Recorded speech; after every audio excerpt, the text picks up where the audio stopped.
ప్రపంచానికి ఊపిరి, సమాజానికి బువ్వ పెట్టే రైతన్న ఒడ్లు పండిస్తే కొనే దిక్కు లేకుండా రోడ్ల మీద ధర్నాలు చేస్తే ఈ బీఆర్ఎస్ వాళ్ళు ఏమైపోవాలి, ఎట్లా, ఏంది, ఏం కథ?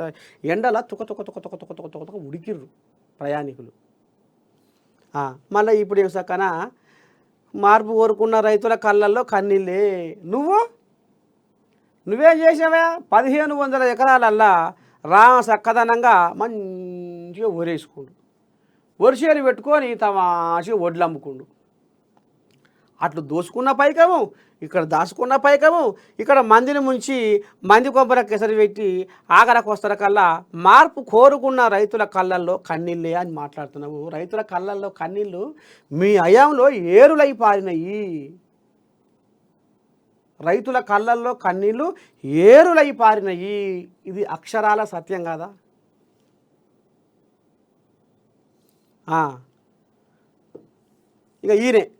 ఇప్పుడు ఈయనట కలవరిస్తుర్రట.